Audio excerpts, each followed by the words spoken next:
Okay. Welcome back, everyone, to another video going over some patch changes. This time it's going to be Raiden and Jacqui, and I realized they're on the wrong variations. Hang on a minute. Let me do this. I'm going to start Jacqui off in first round KO, because there have been a couple of adjustments to that, and some improvements to the other one, actually, which has been quite cool. But Raiden overall, it's pretty much just Raiden changes, really, for the most part. Lightning Strike Amplify, I probably should have done... I'll tell you what, I'll talk about that change. When I change Jacqui round, I'll change Raiden and show that.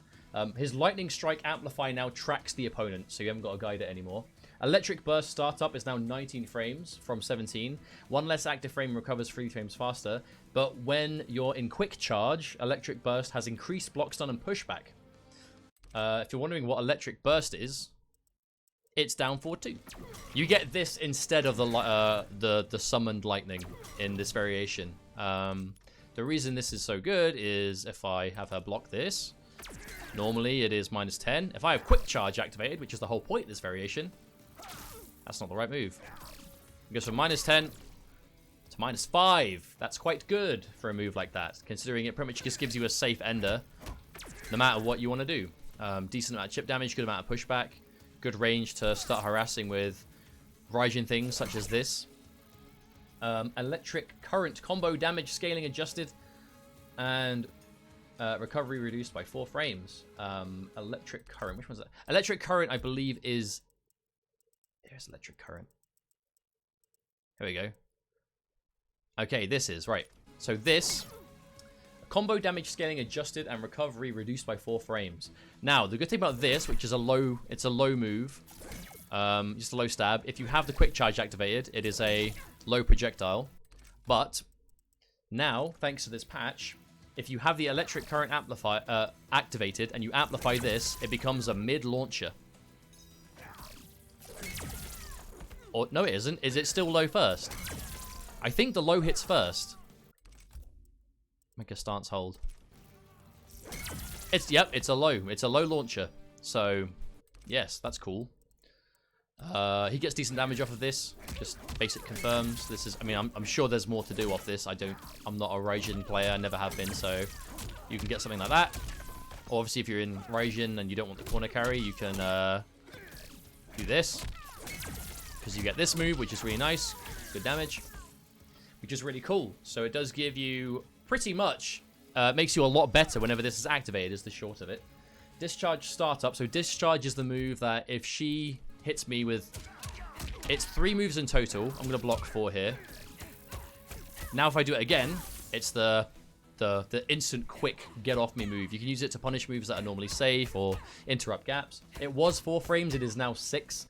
But it has 1 more active frame, and the hit reaction has been adjusted, so the hit advantage is the same if done on grounded or airborne for combos. So this move, this is actually quite an interesting change because it's actually a nerf. This is this move has been nerfed, the Quick Charge. So having the move ready to go is now it's now 6 frames, not 4, so it's not quite as good. It can be amplified for some more damage, and it is a great get off me tool, and it is safe as well. However, even though the discharge move has been nerfed, having this up has given you a launcher now. It has given you a safe mid special you can throw at the end of anything. So this pretty much makes your offense much better. And you still, as long as you've got this activated, if you have it charged, right? Like if she's laying into me, even if I've been like, you know, rushing her down, and I eventually find myself with this, and she's going for me and does this, I can just... That was a reversal counter because that was a safe move, but you can still throw it out. And if you have it activated, you have the amp, you can do this, amp it, and then full screen into activating it again, into, you know, the low projectile, or if you hit them, bam, launch, and whatever you want. So Raiden has been adjusted, but it's definitely a buff because all of his moves have gotten a lot better, which is really, really cool. And Far Spark Port now has 21 recovery frames, up from 19. So the Far version of the teleport has 2 more recovery frames. It's only 2 frames. I don't know how much of a difference that's going to make, but we'll have to wait and see. Jacqui Briggs. I'm going to talk about her right now because she's in the variation as it stands. She has a lot of changes, but a lot of them are kind of this similar thing. So she now has 950 health. She is one of the 3 characters to have her health reduced alongside Sonya Blade and Cassie. Grease Kick damage decreased by 10, so 1% taken off of this.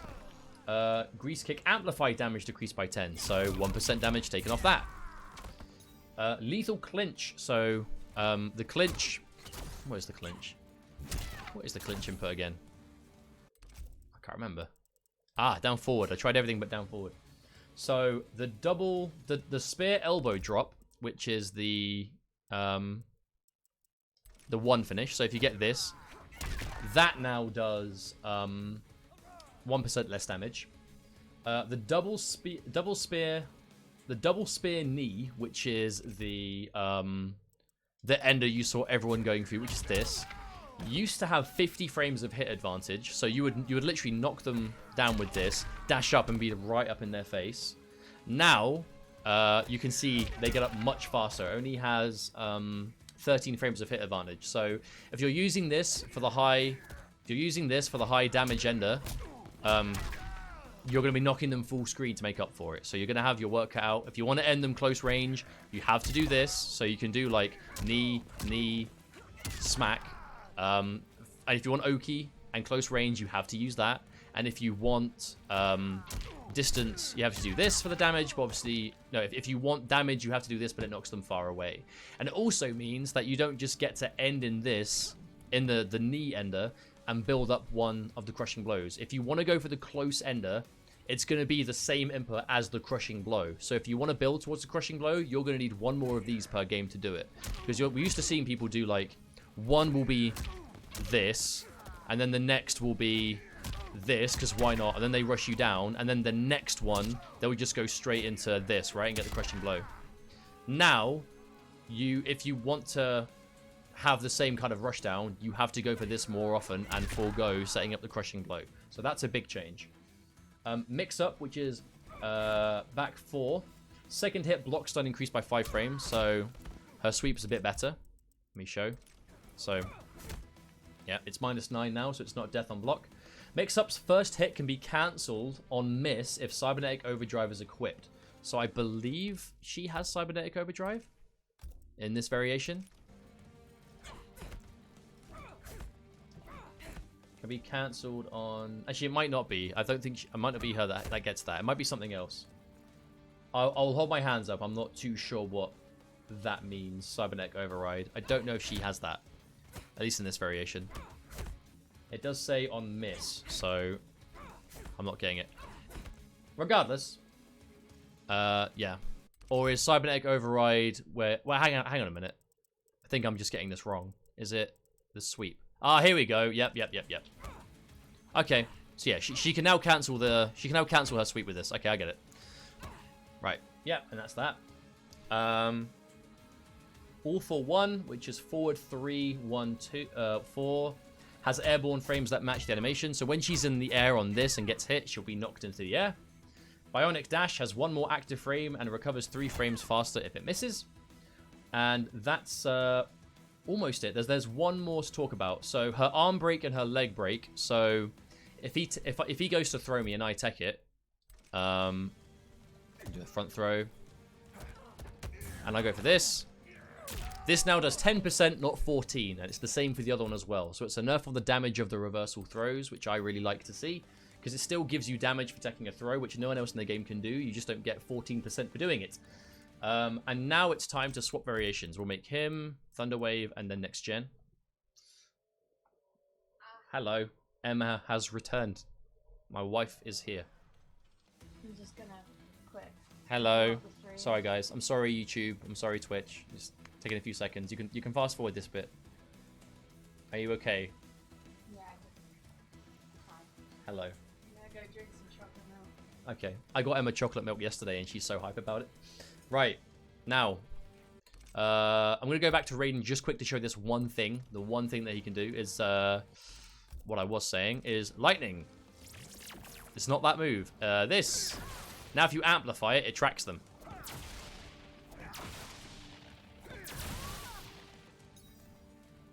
Is that the one that tracks?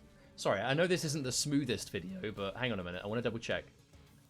Lightning strike amplify now tracks. Lightning. Yeah. Now tracks the opponent. But you can only amp it if it hits them. So if it hits, pretty much if it hits, the second hit is guaranteed to hit too, is the short of that. Now, Jacqui Briggs next gen has seen some love. Obviously, the variation that we saw a bit of it at Evo, and it looked really good. I know, obviously, we saw a lot from Shine was playing it. I know Sunio has been playing it, but she got some really interesting changes this time. Let me go back to the list and find it. We'll be there in a second. Okay, okay, the rockets, the grenade launcher. Here we go. Up grenade launcher amplified has had its hit region adjusted, starts 1 frame faster, recovers 1 frame faster, has increased combo damage scaling, and when hitting an opponent out of the air, will cause a lower gravity reaction. This means that she gets some cool corner combos now. I don't know exactly how much of this was possible pre-patch, but I know there is. I believe the one I'm about to show you is new. I'm not a Jacqui player, so I apologize if this takes me some time. But yes, let's give it a go. Okay, I missed the Amplify, great.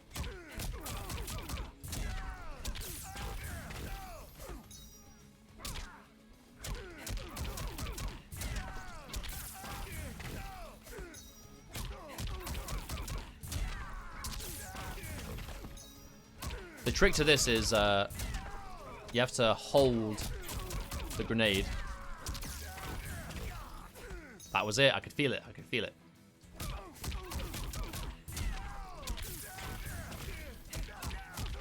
There you go.